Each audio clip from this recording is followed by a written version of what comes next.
Morning सगळ्यांना माझ्याकडून happy Holy. शुभ सकाळ सगळ्यांना. सकाळी आपलं देव आलाय बांधलेला. काय करतो बाहेर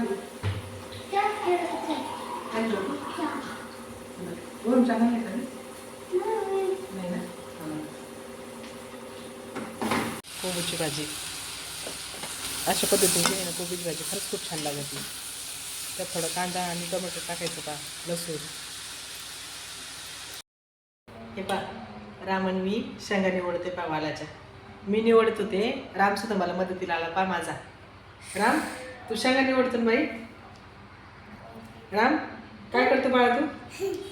शेंगा निवडतो कशा? दाखव बरं, दाखव कसं करतोय पा आपला राम. कशा शेंगा निवडून राहिले मला मदत करतो बाळा. हे बा सकाळच्या भाजीसाठी कोबीची भाजी झाली, तुम्हाला दाखवली बा मी आता. आता हे वालाची शेंगा आहे. वाल्या शेंगाची रशाची भाजी बनवायची. वाल्याच्या शेंगा मस्तपैकी तेलात परतून घेतल्यात. दाणा पावडर, लाल तिखट, हळद वगैरे सगळं जिरे टाकून मस्तपैकी परतून घेतल्यानंतर त्यात शेंगदाण्याचं कूट वगैरे टाकणार आहे मी, खोबरं. हे पहा आपल्या शेंगा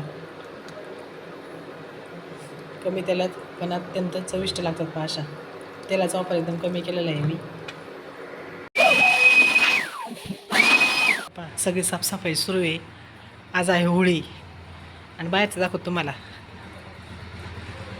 हे पहा किती स्वच्छ केले.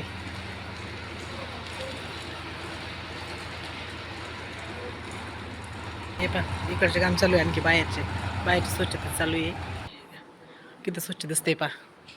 होळीमुळे सगळे आवरावरी चालू आहे. सगळे घर वगैरे आवरलेत आज.